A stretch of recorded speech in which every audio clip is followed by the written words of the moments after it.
Bonjour, c'est avec une fois de plus un réel plaisir que je vous retrouve dans le cadre de cette émission Autour de l'Afrique. Cette émission à travers laquelle nous vous faisons une lecture de l'actualité africaine ou mondiale vue de l'Afrique. Merci une fois de plus de nous recevoir chez vous à travers cette plateforme. Je vous rappelle que vous avez toujours la possibilité de cliquer sur la petite cloche en bas de votre écran qui vous donne la possibilité justement d'être informé chaque fois que nous mettrons des vidéos de ce type afin que vous en soyez informés et que vous ayez la possibilité justement de nous suivre. Aujourd'hui, nous vous proposerons une fois de plus une lecture de l'actualité, mais l'actualité globale. Vous le savez aujourd'hui, l'actualité est dominée par ce conflit russo-ukrainien. Avec notre invité que nous allons maintenant, puisque nous lui donnerons finalement le titre d'invité maison. Il s'agit, vous l'avez bien compris, de Maître Brice Nzamba, qui est notre invité, qui a fait ce plaisir et nous a fait l'honneur de nous recevoir il y a quelque temps pour une première. Et aujourd'hui, avec lui, nous décrypterons une fois de plus l'actualité, en commençant par ce conflit russo-ukrainien, avec une lecture globale, maître, mais aussi avec une lecture vue de l'Afrique, puisque cette émission, je vous l'ai dit, se propose de faire une lecture de l'actualité africaine. Maître, bonjour. Bonjour, mon cher Paterne. C'est une fois de plus un plaisir de vous revoir, mais aussi d'être reçu, parce que je rappelle que cette émission est, comme la dernière fois, enregistrée dans le bureau parisien de Maître Brice Nzamba. Maître Brice Nzamba, qui est avocat au barreau de Paris, mais qui est aussi analyste politique. Et c'est donc en sa qualité d'analyste politique qu'il se prête à ce jeu de questions-réponses avec nous et qu'il nous propose justement cette lecture de l'actualité africaine. Maître, merci une fois de plus de nous recevoir.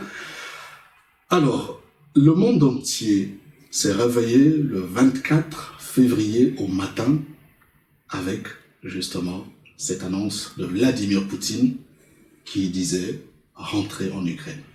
Maître Nzamba, quelle lecture peut-on faire justement de cette actualité aujourd'hui? Oui, alors, ce qu'il faut retenir d'abord, c'est que souvent on nous présente cette crise comme étant une crise entre la Russie et l'Ukraine.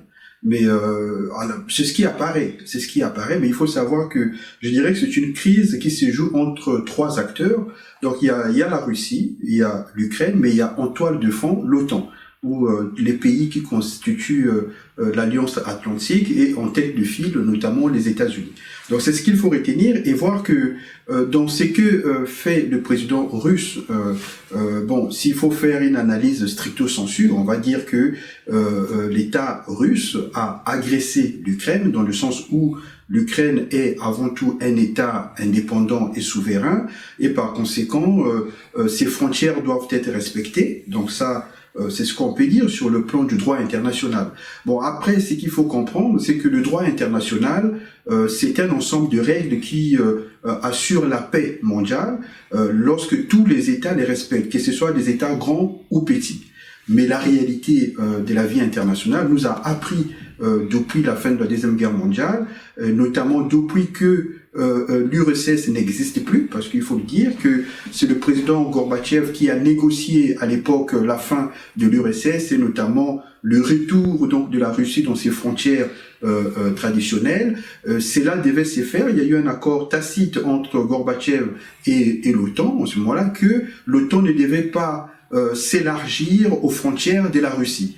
Donc c'était un accord tacite et d'ailleurs les Russes ont cru à la parole que les Américains leur avaient donnée à cette époque-là. Ils se sont retirés donc des pays qui étaient des États soviétiques à l'époque. Et donc vous avez par exemple la Pologne, l'Ukraine, les pays baltes, etc. Ils se sont repliés. Et alors la réalité c'est que l'OTAN a tout de même continué à discuter, à négocier avec ces États frontaliers pour à la fin Parce il y a un principe que l'OTAN a retenu, c'est le principe de la porte ouverte. C'est-à-dire que c'est un principe qui veut que chaque État européen qui veut adhérer à l'OTAN doit être libre de pouvoir adhérer à l'OTAN. Donc à partir de ces principes, même les États frontaliers à l'État russe pouvaient adhérer à l'OTAN. Or, si ces pays, ces États adhèrent à l'OTAN, ce serait donc élargir les frontières de l'OTAN aux portes de la Russie. Donc la Russie, pour des raisons de sécurité, ne peut pas accepter cette situation-là. Vous vous rappellerez que déjà, au temps du président Kennedy, quand les Khrouchtchev avait voulu installer des missiles à Cuba, donc Cuba qui est une île qui est à côté des États-Unis, eh ben, le président Kennedy n'avait pas accepté cette situation, avait fait une déclaration, un discours qui est rentré dans l'histoire, et que les États-Unis étaient prêts à entrer en guerre pour leur sécurité. Pourquoi? Parce que les États-Unis considéraient que la présence des missiles russes à 2 pas de chez eux était un acte imminent de guerre. Donc pour les Russes aussi, la circonstance que l'Ukraine soit en passe de devenir membre de l'OTAN était aussi un acte de guerre contre la Russie, puisque l'OTAN allait avoir ses frontières à côté de la Russie, et donc pour eux, c'est une question de sécurité. Donc quand le président russe parle de la sécurité de la Russie en attaquant l'Ukraine, c'est véritablement une question de sécurité. Donc les Russes considèrent que la démilitarisation ou la neutralité de l'Ukraine vis-à-vis de l'OTAN est une question de sécurité intérieure.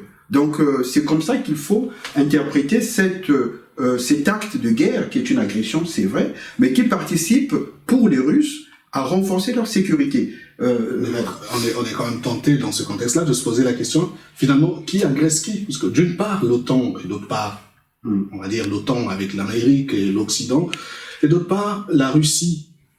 La Russie qui, finalement, au bout de plusieurs négociations, plusieurs réflexion quand même, il y a eu des rencontres avec l'Europe, avec des échanges téléphoniques avec le président Biden des États-Unis.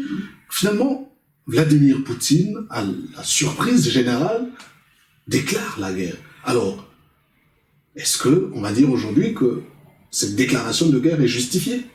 Alors, il faut savoir que les Russes avaient déjà préparé cette attaque depuis longtemps. Même le président Biden l'a dit lors de sa déclaration devant la presse, qu'il savait que la Russie allait attaquer. Voilà. Pourquoi? Parce que pour eux, à partir du moment où il y a eu d'abord l'épisode de 2014, vous vous souvenez, quand il y a eu les régions de Donbass qui ont été occupées par les pro-russes, donc soutenues par la Russie, donc déjà l'Ukraine était déjà démembrée. Donc c'était déjà dans une stratégie de neutraliser l'Ukraine pour éviter que l'Ukraine ne bascule du côté de l'OTAN. Donc il y a de ça. Alors, est-ce que c'est justifié en répondant à votre question? Moi, je dirais que du point de vue de la Russie, c'est une attaque qui est justifiée. Voilà. Pourquoi? Parce que c'est une question de sécurité intérieure pour les Russes que de sécuriser l'Ukraine, que de mettre que l'Ukraine soit sous contrôle. Parce que pour éviter que leurs frontières, que l'OTAN soit aux frontières de la Russie.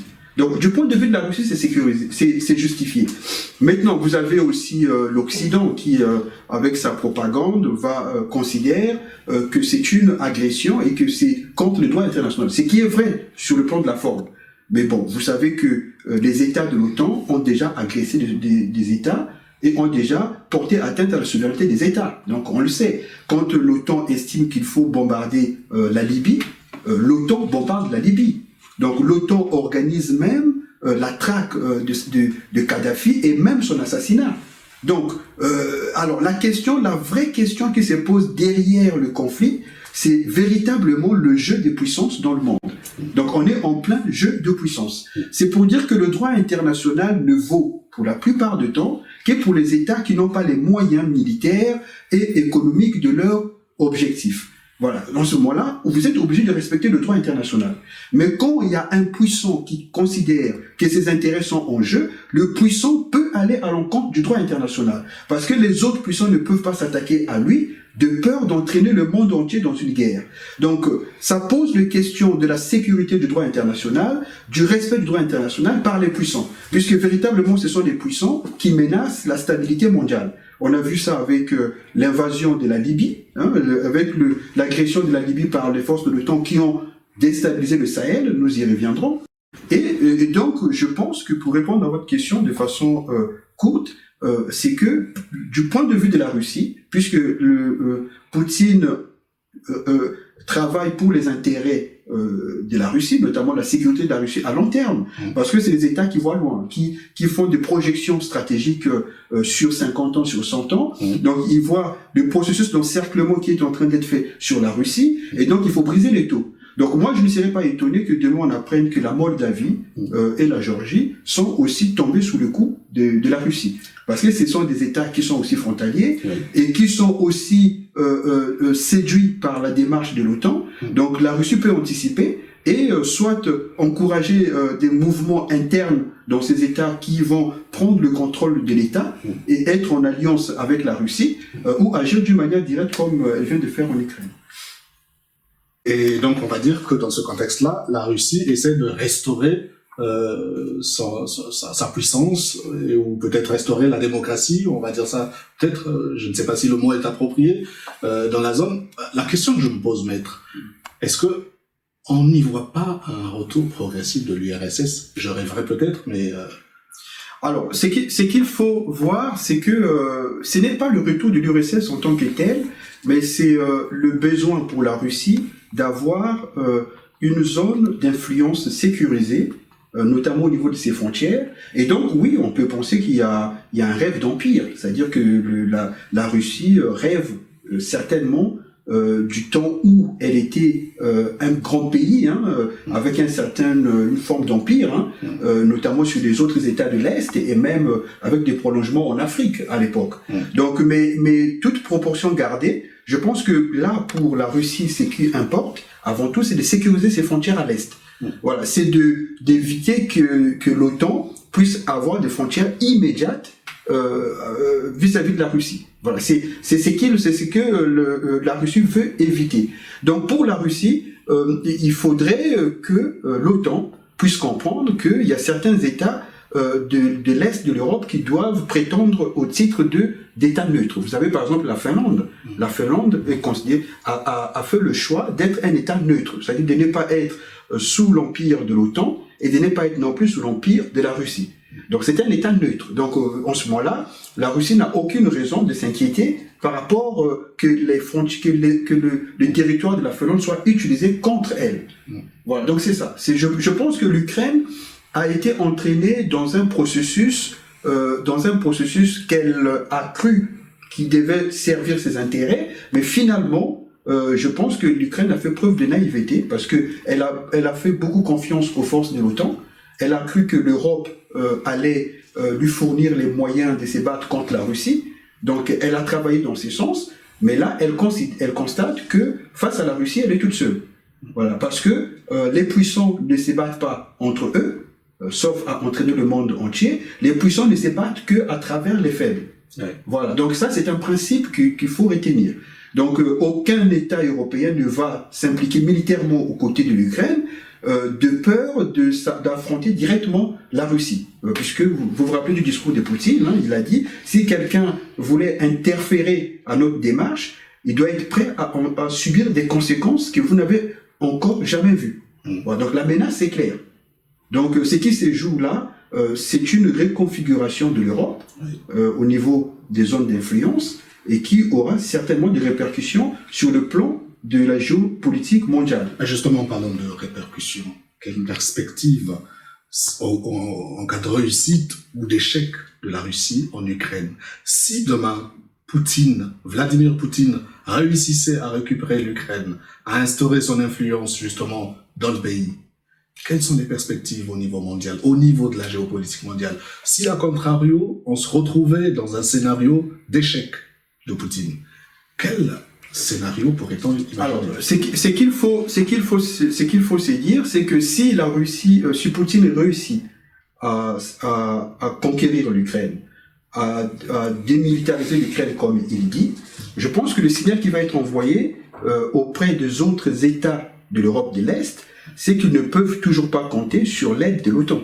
Voilà, il y a déjà ça. C'est que tous les États qui sont tentés d'être approchés par l'OTAN ou de signer un accord avec l'OTAN vont réfléchir à 1000 fois, vont se dire que finalement, aussi longtemps que vous n'êtes pas membre de l'OTAN en tant que tel, vous ne pouvez pas compter sur la solidarité européenne contre une invasion probable de la Russie. Donc, il y a déjà l'élément, c'est que pour les autres États européens de l'Est, il y a une insécurité qui s'installe. C'est-à-dire que la Russie, finalement, a en face d'elle aucune puissance pour faire face au cas où il y aurait des velléités de rejoindre l'OTAN. Donc, ça dissuade. Il y a en fait un message de dissuasion vis-à-vis de ces États qui peuvent être des probables candidats à l'OTAN. Donc, ça dissuade. Il y a un message de dissuasion.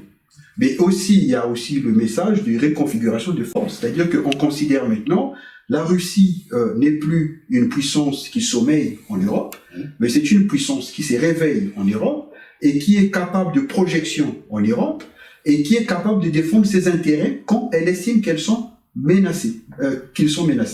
Surtout des intérêts sécuritaires considérés comme vitaux.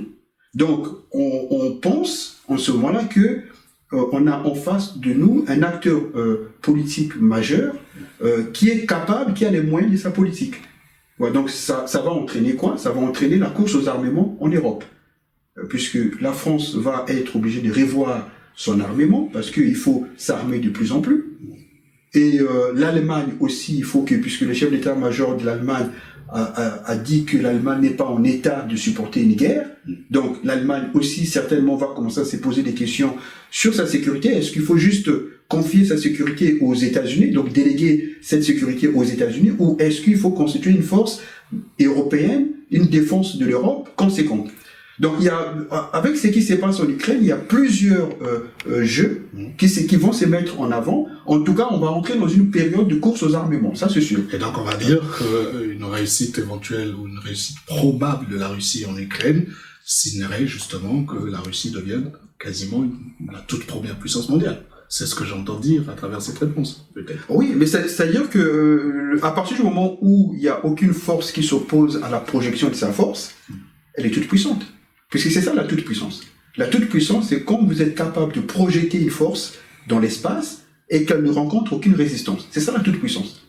Et en l'état de la situation actuelle, la Russie est bien toute-puissance, puisqu'elle se projette en Ukraine et ne trouve en face d'elle aucune résistance. Mais il y a quand même des signaux qui ont été envoyés par les Occidentaux, en l'occurrence les États-Unis, l'OTAN et l'Europe, avec des gels d'avoirs ou encore on va dire des sanctions économiques.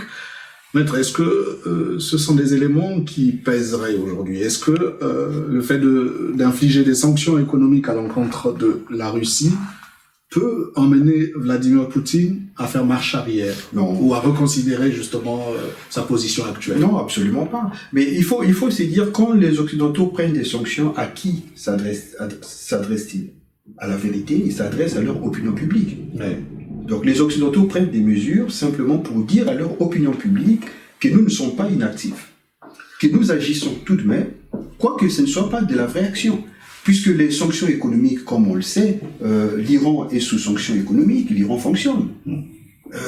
Il y a des États qui sont, la Corée du Nord aussi, elle fonctionne. Mais vous avez déjà les Russes ont réussi à pouvoir se libérer. Il n'y a plus que 10 à 20% de leurs échanges qui se passent sous le dollar. Avant, ils dépendaient complètement du dollar. Mais maintenant, ce n'est plus le cas. Donc, au niveau des sanctions économiques, les effets ne vont pas être très importants sur les Russes. Et puis, les Russes aussi ont la capacité, si ils veulent, de pouvoir nuire aussi aux Occidentaux, à travers le gaz. Oui, justement, je voulais qu'on y arrive. En parlant justement de cet aspect gaz et tous les aspects économiques, est-ce que le fait aujourd'hui que la Russie soit considérée comme la bête noire de tous emmènerait l'Occident, en l'occurrence la France et l'Allemagne, qui aujourd'hui dépendent assez largement de la Russie en termes de production de gaz, est-ce que le fait que la Russie soit considérée comme étant la bête noire de tous emmènerait ces pays à reconsidérer leur politique vis-à-vis de la Russie?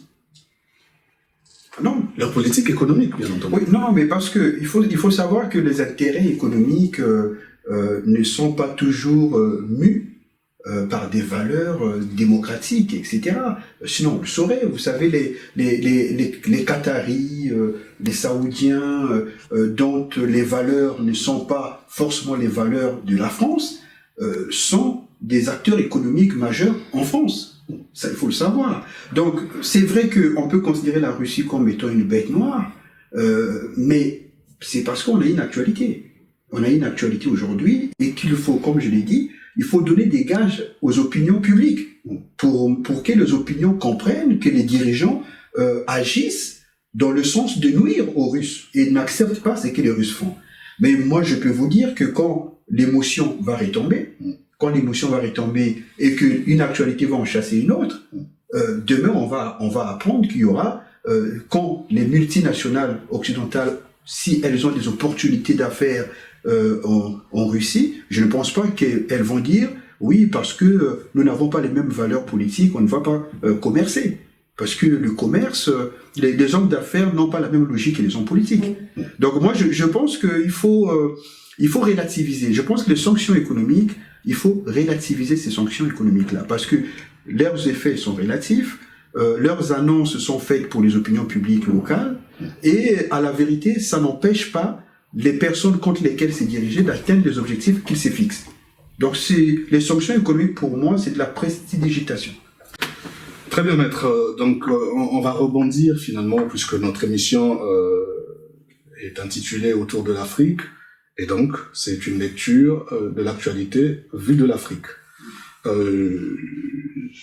J'ai une pensée, en tout cas, nous avons reçu ces derniers temps quelques appels des étudiants africains, de plusieurs étudiants africains qui actuellement se trouvent en Ukraine et qui craignent justement par rapport à tout ce qui se passe. Nous avons une pensée pour eux et c'est aussi une manière, et ici l'occasion, d'interpeller les autorités africaines des différents pays. Nous avons eu par exemple des étudiants congolais, gabonais qui nous ont appelés de l'Ukraine pour justement demander à ce qu'il y ait des mouvements.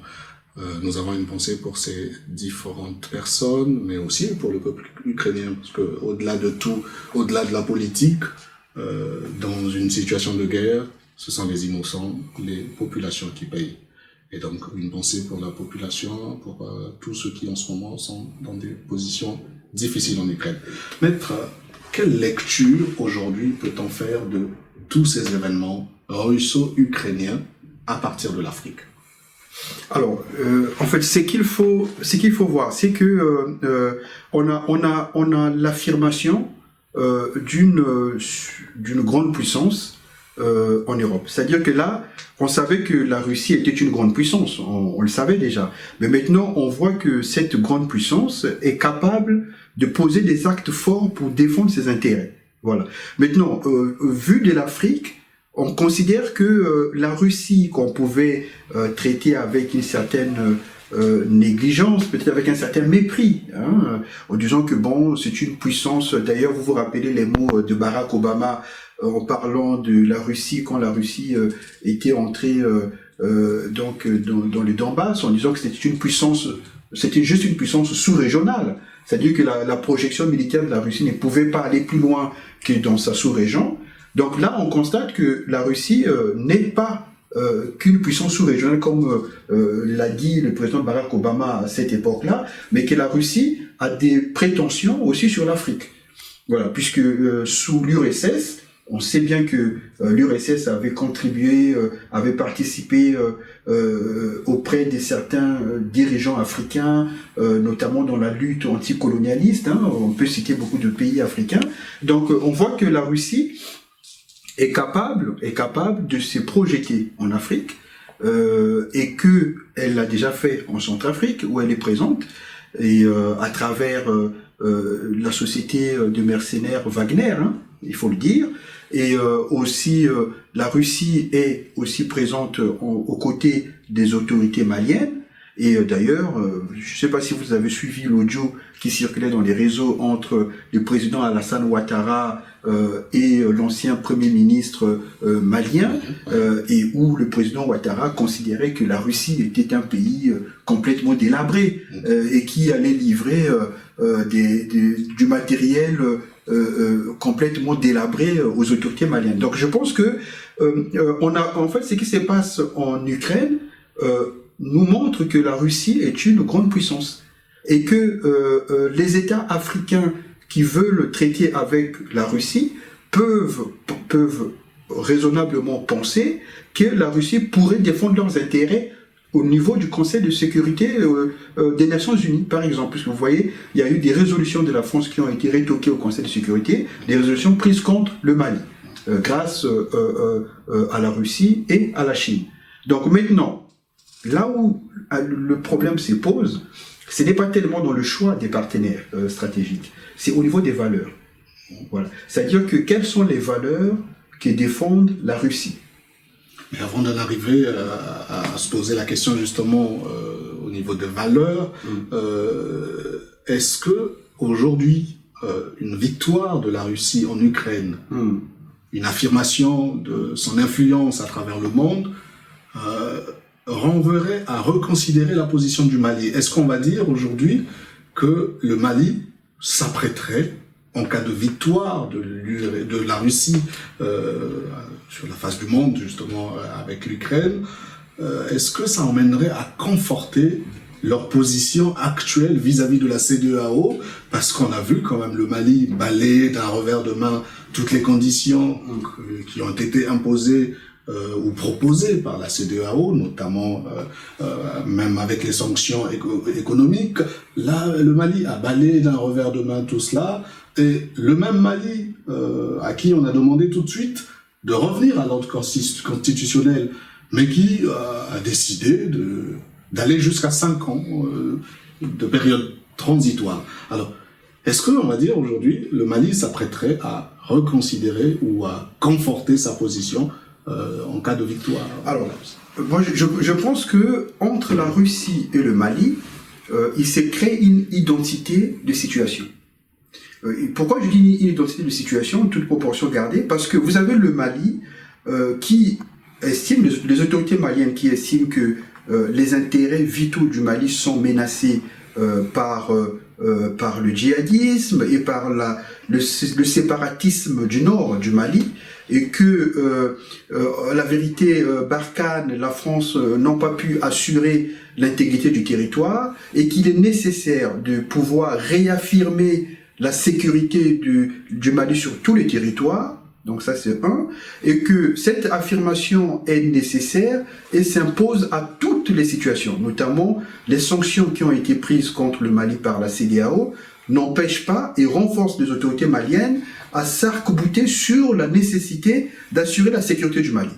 Vous avez la Russie qui considère aussi que sa sécurité va de pair avec la démilitarisation de l'Ukraine. Et que pour ce faire, elle est prête à pouvoir envahir l'Ukraine, et ce, nonobstant les sanctions économiques qui sont prises contre elle. Donc vous avez d'une part le Mali sous le feu des sanctions de la CEDEAO.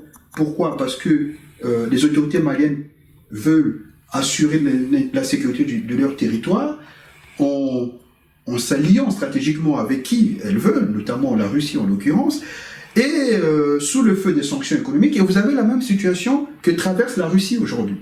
Donc moi, je pense que devant cette identité de situation, ça crée des solidarités. Il y a des solidarités.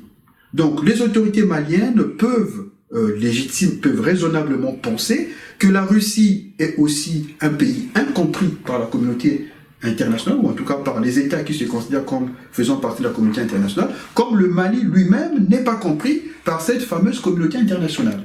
Donc ça crée une identité des situations, une identité de solidarité, et donc raisonnablement, ça renforce les alliances. Donc moi je pense que ce qui se passe en Europe, notamment entre la Russie, l'Ukraine et l'OTAN, participe à renforcer le sentiment des autorités maliennes dans l'accord stratégique qu'elles ont mis en place avec la Russie. Donc je pense que ça crée une identité de situation. Et donc ça va renforcer cette alliance. Le Mali aujourd'hui, je le rappelle, qui entre-temps était justement en parlant des sanctions,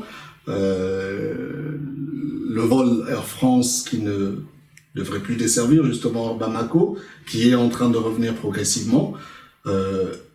Est-ce dire que finalement les sanctions économiques, vous l'avez dit, est-ce que ça confirme le fait que les sanctions économiques ne tiennent pas en fait en situation de guerre?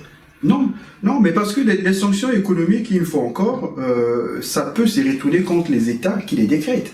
Parce que quand vous avez des pays qui sont frontaliers et dont les activités économiques sont imbriquées, où les uns et les autres exportent certaines denrées de première nécessité dans les territoires des uns et des autres, et où il y a une imbrication tellement des infrastructures routières entre ces États-là.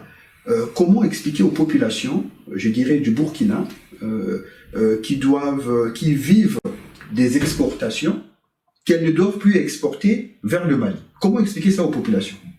Parce que c'est facile d'édicter des sanctions, mais leur mise en œuvre économique, parce que dans les États organisés, quand vous faites ça, il faut penser à indemniser les commerçants qui vont avoir un manque à gagner par rapport aux embargos auxquels ils sont soumis, aux interdictions d'exporter. Il faut les indemniser. Mais vous imaginez le Burkina Faso étant un État failli, pouvoir indemniser les commerçants burkinabés qui veulent, par exemple, exporter de l'arachide au Mali. Ça va demander à l'État un budget important. Donc, dans les faits, ces sanctions ne vont pas être mises en œuvre dans les faits. Mais le plus important, comme je l'ai dit, les sanctions sont faites pour pouvoir s'adresser à l'opinion publique. C'est pour dire que nous n'acceptons pas l'état de fait qui s'est produit au Mali. Comme nous n'acceptons pas ça, nous prenons telle sanction, comme ça l'opinion publique considère qu'on agit. Mais à la vérité, comme je le dis, c'est juste une question de temps. C'est-à-dire que plus le temps passe, plus les acteurs qui ont pris des sanctions économiques finissent par se rendre compte, par rapport à leurs propres acteurs économiques, que ces sanctions sont contre-productives. Vous voyez, par exemple, quand Air France reprend ses vols, Air France a tout simplement considéré qu'il ne peut pas se permettre de ne plus desservir le Mali par rapport aux résultats économiques qu'il obtient du dessert du Mali. Air France, maître, qui avait pris cette décision à la suite des sanctions infligées par la CEDEAO. Est-ce qu'on n'y voit pas à ce moment-là un affaiblissement de cette institution ouest-africaine? La CEDEAO. Oui, mais voilà, donc ça veut dire que, tout simplement, mais bon, à la vérité, les sanctions qui sont prises par la CEDEAO concernent les États membres de la CEDEAO, à la vérité. C'est-à-dire que quand la CEDEAO prend des sanctions contre le Mali, ce sont des sanctions que ces États prennent contre le Mali. À la vérité, ça ne devrait pas concerner la France, puisque la France n'est pas un État membre de la CEDEAO. Donc ça veut dire que la France ne peut pas prendre des sanctions, ne peut pas exécuter les sanctions prises par la CEDEAO contre le Mali. Or, Air France est une société française qui appartient donc à l'État français, qui n'est pas un État de la CEDEAO. À la vérité, ces sanctions ne concernent pas Air France. Donc maintenant, si la France prend des sanctions contre le Mali, en ce moment-là, oui, Air France doit respecter les prescriptions de son État dont il dépend, et donc respecter les sanctions. Mais la lecture qui a été faite justement de ces sanctions, notamment du retrait des vols Air France en partance ou en provenance du Mali, la lecture qui a été faite au niveau de l'Afrique, c'est que ça faisait suite, cette décision faisait quand même suite aux sanctions infligées par la CEDEAO.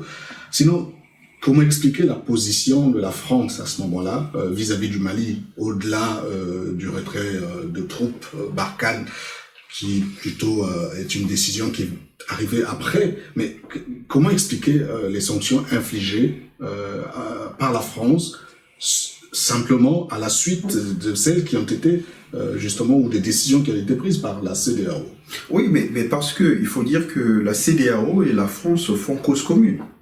Voilà, elles font cause commune, c'est-à-dire que elles considèrent que les autorités qui ont pris le pouvoir par la force n'ont pas vocation à rester longtemps au pouvoir et doivent agir de façon à restituer le pouvoir aux civils le plus vite possible. Voilà, ça c'est leur cause. Voilà. Maintenant, derrière cela, c'est cache à la vérité un choix stratégique du Mali qui va à l'encontre des intérêts français dans son précaré. Voilà, parce que ce qu'on reproche au Mali, ce n'est pas simplement la circonstance qu'il y ait eu un coup d'État au Mali. C'est pas la seule circonstance qui est reprochée au Mali, puisque il y a eu un coup d'État en Guinée, ce n'est pas pour autant que la France a pris des sanctions contre la Guinée ou que la CEDEAO a pris des sanctions extraordinaires. Voilà, donc c'est pas la circonstance du coup d'État qui, à la vérité, motive la posture de la France vis-à-vis du Mali. La vérité, c'est le choix géostratégique fait par le Mali, notamment en faisant entrer dans le précaré français une autre puissance, notamment la Russie, pour pouvoir régler le problème de l'intégrité de son territoire, qui n'est pas accepté par la France. Voilà. Et donc, pour avoir posé cet acte, qui est un acte, je dirais, de lèse-majesté vis-à-vis de la France, il faut punir le Mali. Voilà. Donc, c'est comme ça qu'il faut le dire. Alors, la question n'est pas de se dire est-ce qu'ils ont tort ou est-ce qu'ils ont raison, mais les faits, c'est ça. C'est ça. C'est-à-dire que la France estime qu'elle a un précaré en Afrique. Parce que, comme disait Ramayad, la France doit sa grandeur internationale au fait qu'elle a une influence importante en Afrique francophone. Voilà. C'est ça, il faut le savoir. C'est-à-dire que la France sans l'Afrique francophone, déjà, elle ne serait pas la puissance qu'elle est aujourd'hui.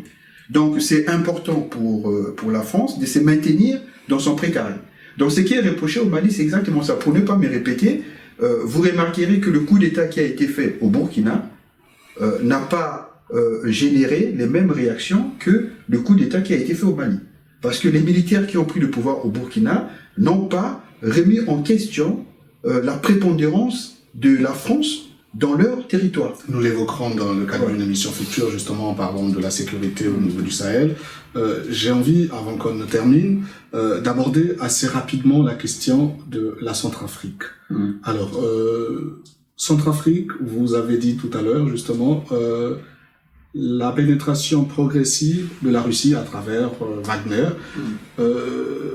Tout récemment, nous avons appris l'arrestation de 4 militaires français qui sont, soi-disant, mais en tout cas du discours de l'opinion publique, soupçonnés d'avoir perpétré ou tenté d'organiser un coup d'État contre le président Touadéra.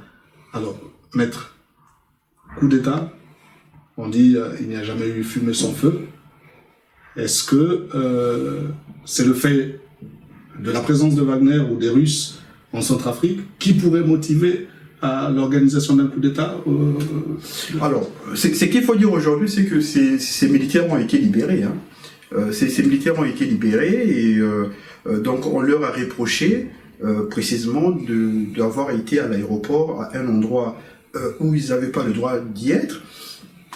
Et donc, ils ont été arrêtés. Alors, moi, ce qui m'intéresse le plus, ce n'est pas tant de se demander est-ce qu'ils ont voulu faire un coup d'État ou pas, mais c'est le symbole d'arrêter des militaires français, des légionnaires français dans un pays africain francophone, et de les mettre en prison tout de même si par la suite ils sont libérés. C'est-à-dire que c'est un acte fort. Voilà, c'est un acte fort. C'est-à-dire que ça nous apprend qu'en Centrafrique, les dirigeants sont arrivés à un niveau où en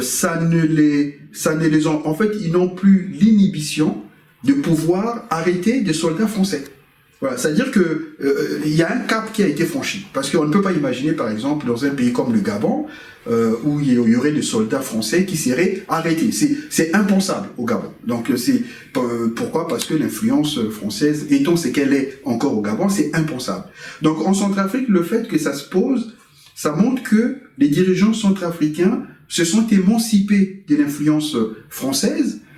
Pourquoi? Parce que ils sont dans un partenariat stratégique militaire avec la Russie via Wagner, et donc ces faisant, ils se sentent totalement libres d'action vis-à-vis de la France et de ses représentants qui sont en Centrafrique. Donc ils peuvent les arrêter, les entendre, les mettre en prison, et quand ils estiment qu'ils n'ont pas d'éléments objectifs pour les maintenir en prison, ils les libèrent. Donc il y a quand même une liberté d'action de ces autorités qui, ma foi, ne se retrouvent pas dans beaucoup d'États francophones. Quels sont aujourd'hui les pays, maîtres, où la situation du Mali ou de la Centrafrique, comme vous le dites, cette émancipation, peut justement faire tache d'huile? Est-ce que aujourd'hui il existe en Afrique, de manière générale, des pays qui peuvent rentrer dans cette perspective malienne ou centrafricaine. Oui, je pense que c'est avant tout des pays qui sont en insécurité sur leur territoire et qui ont des difficultés pour sécuriser leur territoire, qui font face soit à des rebelles, soit à des mouvements djihadistes, et qui considèrent que l'alliance ou l'accord de coopération militaire avec la France n'est pas efficace ou effective. Ces pays pourraient être tentés de pouvoir expérimenter d'autres accords militaires avec d'autres puissances dans l'espoir d'avoir un résultat. Donc je pense aux pays qui sont instables aujourd'hui, je pense au Burkina, je pense au Niger, c'est possible. Et voilà, donc je pense que c'est des pays qui peuvent être tentés d'expérimenter un accord de coopération militaire avec une autre puissance, en l'occurrence la Russie, que la France.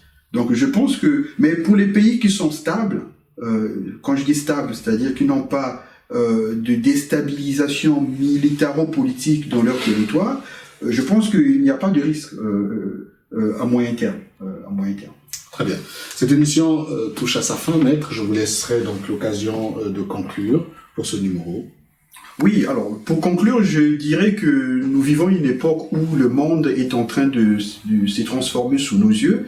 En Europe, il ne faut pas oublier que souvent c'est l'Europe qui entraîne le monde entier dans des guerres. Hein. Il faut garder la mémoire. On l'a eu en 1914, en 1918, on l'a eu en 1939. Donc quand l'Europe va mal, souvent elle entraîne le monde entier dans son mal. Donc ce qui se passe en Ukraine, je pense que c'est une récomposition géopolitique qui aura des répercussions aussi en Afrique. Donc je pense que la Chine va certainement aussi profiter de cette occasion pour pouvoir considérer Taïwan, puisque la Chine a toujours considéré Taïwan comme faisant partie de son pays. Donc demain, la Chine aussi pourrait estimer que annexer Taïwan fait partie de sa sécurité. Donc il y a ça. Et en Afrique, ces puissances qui sentant que l'Occident devient de plus en plus faible, comme l'Occident est parti d'Afghanistan dans les conditions que vous connaissez. L'Irak, il n'y a pas la sécurité là-bas. La Libye, ça a été aussi un fiasco. Donc, en fait, tous les signaux nous montrent que l'Occident est en plein déclin.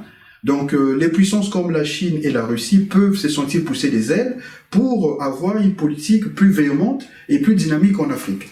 Donc, c'est maintenant aux acteurs politiques africains de savoir quelle forme d'accord avoir avec quelle puissance et quelles valeurs il faut défendre pour l'Afrique. Voilà. Merci maître, et pour ma part, ça fut un réel plaisir de vous avoir une fois de plus aujourd'hui pour lire ensemble, pour décrypter ensemble l'actualité avec maître Brice Nzaba, qui est avocat au barreau de Paris et aussi analyste politique. Merci à vous de nous avoir suivis et j'aurai une fois de plus le réel plaisir de vous retrouver dans le cadre de cette émission et pour un autre numéro. Merci et bien de choses à vous.